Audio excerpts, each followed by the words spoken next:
కొన్నిసార్లు varicose veins ఉంటే just veins కనపడటమే కాదు, దాని లోపల బ్లడ్ సరిగ్గా ఫ్లో అవ్వదు, అవ్వకపోవడం వల్ల బ్లాక్ అయిపోతుంది. అంటే పైకి ఏం కనిపించవు అసలు అది? అమ్మాయికి కనిపించింది యాక్చువల్గా, బట్ ఆమె ఆడుకుంటున్నప్పుడు తెలుస్తుంది. ఓ, సో ఇది చిన్న వయసులో కూడా వస్తుంది. సో ఇదన్నమా బేసిక్ ఏంటంటే దీని మీద ఉండే మెయిన్ మిత్స్ మనం డిస్పెల్ చేస్తాయి ఫస్ట్. ఏ చిన్నపిల్లకి రావను, పెద్దవాళ్ళు అయితే మాకు ఆపరేషన్ ఎందుకనో, బట్ ఏదైనా కూడాను ఇది సివియర్గా ఉంటే చేయాలి. ఇప్పుడు ఏంటి, ఆ వెరికోస్ వెయిన్స్ వచ్చి క్లాట్ వచ్చి ఏవో వేరే లోపల అవుతున్నాయి, నాకు ఇంకా ఫుల్గా అర్థం కాలేదు. సో అందుకే నేను ఎంఆర్ఐ ఇవన్నీ టెస్ట్కి పంపించాను. Exactly. So we have to evaluate the patients. ఇది ఒక very complex and big science ఈ వాస్కులర్ ఫీల్డ్ అనేది. దాన్ని మనం పరిపూర్ణంగా ఇవాల్యుయేట్ చేసుకొని అన్ని యాంగిల్స్లో అర్థం చేసుకొని డిఫరెంట్ పాసిబిలిటీస్ ఎక్సెప్షన్స్ అన్నీ తెలుసుకుంటేనే తగ్గుతాయి. సో యాంకిల్ దగ్గర స్వెల్లింగ్ వచ్చినా కూడా మనం అనుమానించాల్సిందేనా, లేకపోతే any other swellings? Ankle swellings డెఫినెట్గా అనుమానించాలి. కాల్లో కదుముల్లాగా చుట్లు తిరిగి ఇలాగ ఏమైనా రౌండ్గా ఉంటే డెఫినెట్గా అనుమానించాలి. డెఫినెట్గా ట్రీట్మెంట్ కూడా చేయాలి. సో ఇంకొక విషయం ఏంటంటే ఇది ఎప్పటి నుంచో ఉంది కదా, మాకు తెలిసిన వాళ్ళకి ఉంది కదా అంటే, తెలిసిన వాళ్ళకి ఉంటే మీకు ఉండాలని రూల్ లేదు కదా. తెలిసిన వాళ్ళకి దానివల్ల కాంప్లికేషన్ రాకపోయి ఉండొచ్చు, మీకు రావచ్చు. సో అది కూడా మనం అవేర్ కూడా చాలాసార్లు అంటే మాకు చాలా ఎన్నో తరాలుగా చూస్తున్నామండి మా ఇంట్లో దీనికి ట్రీట్మెంట్ అక్కర్లేదు అనుకున్నాం అంటారు. That's not true. You require it, you require it. In case swelling స్టేజ్లో మనం నెగ్లెక్ట్ చేసేస్తే నెక్స్ట్ స్టేజ్ ఏంటి సార్ యాక్చువల్లీ దానికి? నెక్స్ట్ స్టేజ్లో పుళ్ళు పడిపోతాయి. ఆల్మోస్ట్ 1% ఇండియన్స్కి మనం పొద్దున్న చూసిన కేసు 1% ఇండియన్స్కి అలా వస్తాయి. ఇది చాలా కామన్. రెండోది దీని లోపల రక్తం గడ్డ కట్టి క్లాట్స్ వచ్చి, ఈ పిల్లలు నాకు అది భయం, క్లాట్స్ కట్టేసి గుండెకి పాకుతాయి. అవును, దాన్ని పల్మరీ ఎంబలిజం అంటారు. ఇఫ్ యూ నోటీస్ సెరీనా విలియమ్స్కి వచ్చింది పల్మరీ ఎంబలిజం. సో అంటే probably the fittest athlete in the world. So అది ఇంకొక మిత్ అనమాట. ఈ వాస్కులర్ ప్రాబ్లమ్ ముసలిళ్ళకో వస్తాయిలే, చిన్నపిల్లలకి రావు. Actually not true at all. ఈ వాస్కులర్ ప్రాబ్లమ్స్ వెరీ యంగ్ ఏజ్లో వస్తాయి. In fact lot of this sudden heart issues, sudden clots, ఇవన్నీ కూడా వాస్కులర్ ప్రాబ్లమ్సే, చిన్న వయసులో వచ్చినవి ఇవన్నీ కూడా. I mean there is probably nobody fitter than Serena Williams in the world, right? ఒక ఉమెన్ అంతకన్నా ఫిట్ ఉమెన్ ఎక్కడ నాకు తెలిసి లేరు, అయినా ఆవిడకి వచ్చారు. సో దాని మీద అవేర్నెస్ రావాలి. ఏంటి ఇలాంటివి ఎవరికైనా రావచ్చు, లెగ్ పెయిన్స్ ఎవరికైనా రావచ్చు. That can complicate the vascular problem any time anywhere.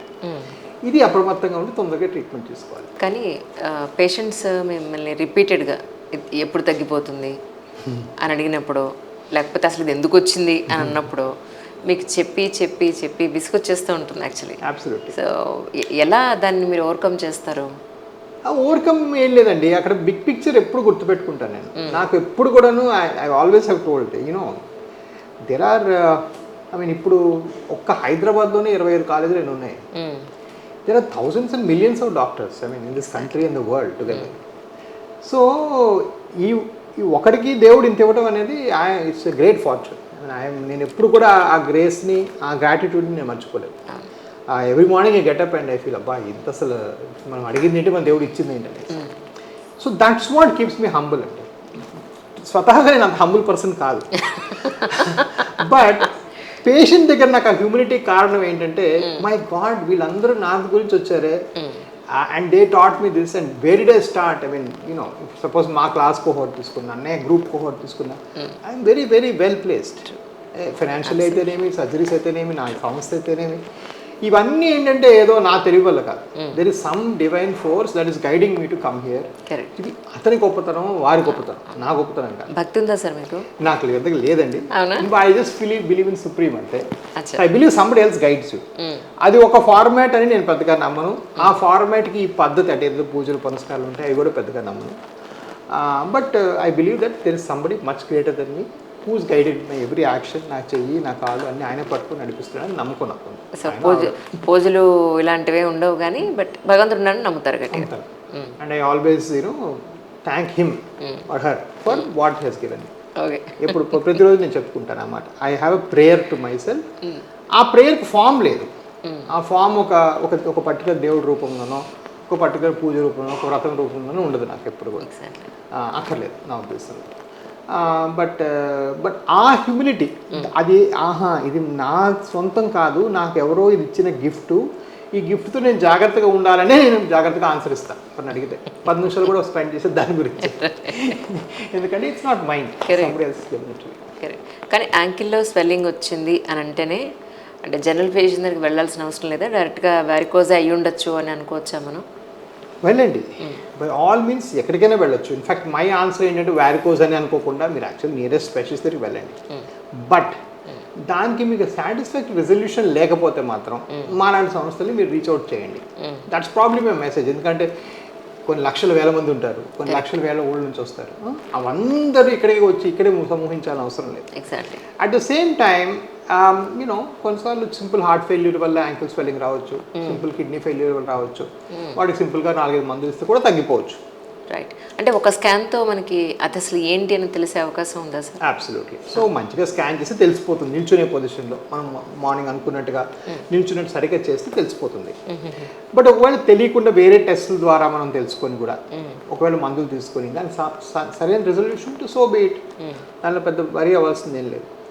But అలా కాకుండా నేను చెప్పినట్టుగా దీనిలో ఊళ్ళలో స్మాల్ టౌన్స్లో లేకపోతే బిగ్ సిటీస్లో కూడా చాలామంది డాక్టర్స్కి దీని మీద ట్రీట్మెంట్ అవగాహన ఉండదు.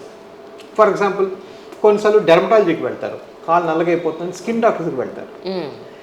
వాళ్ళు 5 రకాలు 6 రకాల ఆయింట్మెంట్లు పెడతారు. దానివల్ల ఏమవుతుంది? ఏమీ అవ్వదు, అది ఇంకా పెరుగుతూనే ఉంటుంది.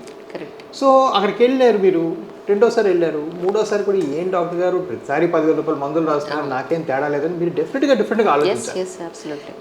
దట్ ఏదైతే థాట్ ఆ డిఫరెంట్ థాట్ అనేది పేషెంట్లో పుట్టాలి.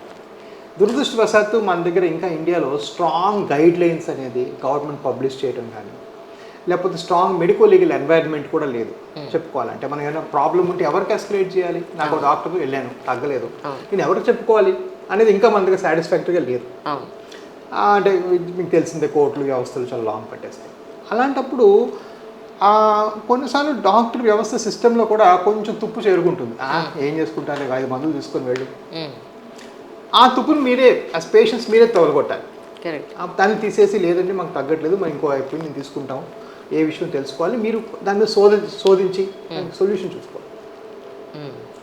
సో కానీ ఎక్కువ ఎస్పెషలీ 2024లో మీకు ఎలాంటి ప్రాబ్లమ్స్ ఎక్కువ మంది పేషెంట్స్ వస్తున్నారు అంటే ఏం చెప్తారు sir?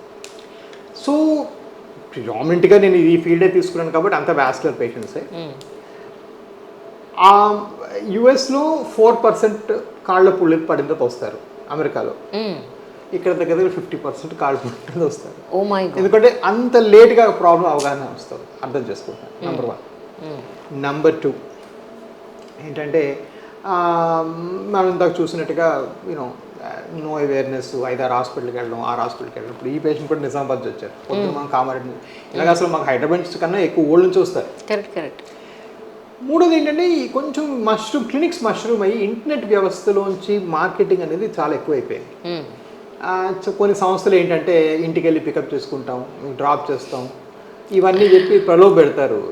What does it do అండి? Nothing it does. Finally surgeon అనేవాడు ఎవడన్నా బుర్రనోడు ఇంటికి వెళ్ళి పికప్ చేసుకుంటాడా?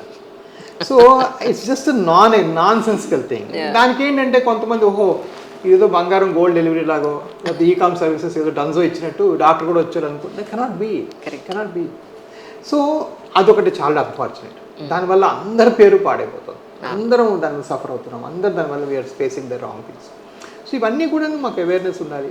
బట్ ఇవి ఈ మధ్య మనం ఒకసారి ముందు మనం కూడా మాట్లాడాం, ఈ లాస్ట్ 3 years ఉండే బ్యాడ్ ట్రెండ్ ఇదండి. ద బ్యాడ్ ట్రెండ్ ఏంటంటే that so many things are mushroomed in unethical practice in healthcare. It's very sad. True. మీరు దగ్గర ఒక 3 నెలలు వేసుకోవాలి, సరేనా?